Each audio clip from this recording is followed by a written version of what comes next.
plus 18.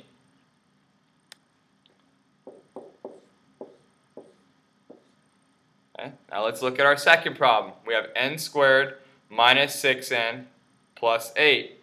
So we're going to get our first term in each parenthesis first. And again, to get our first term, it's our terms that multiply to be n squared, which we know to be n and n.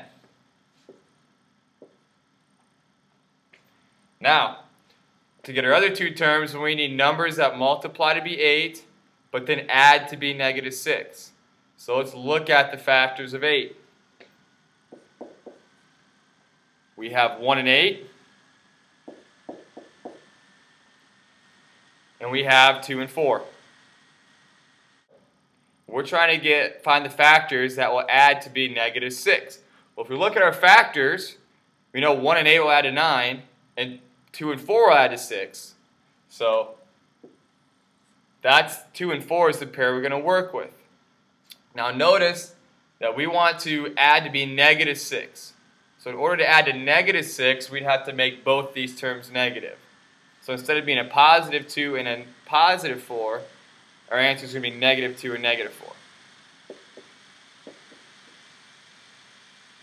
And we have just factored our second polynomial. Last problem, we have y squared plus 2y minus 15. You should be able to see the pattern here when we're trying to get our first term in each parenthesis. We know it's just going to be y times y to get y squared. Now we're looking at factors of 15. We know 1 and 15 and 3 and 5 are our two factors of 15. Now this problem has a little bit of a trick to it. If you notice, we're trying to add to get a negative 15. In our previous two problems, our last term was positive.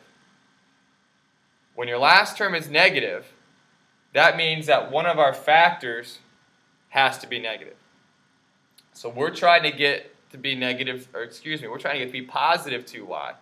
So we need to figure out which of these factors add to be positive 2 when one of the factors is negative.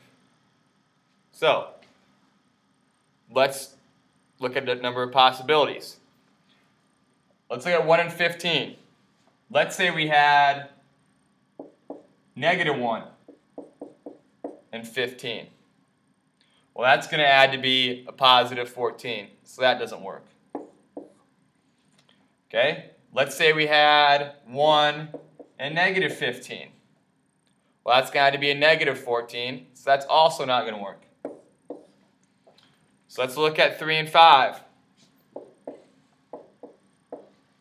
So we had negative 3 and positive 5, and we notice when we have negative 3 and positive 5, we get a positive 2. So therefore, negative 3 and 5 is our answer.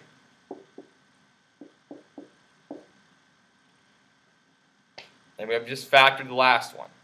So when you're factoring polynomials, you're constantly looking at the factors of your last term to add become your middle term. And sometimes it just takes looking at all the different possibilities before you get an answer. So that's factoring polynomials. It's the opposite of FOIL. And it helps us to eventually down the road solve for x in polynomials.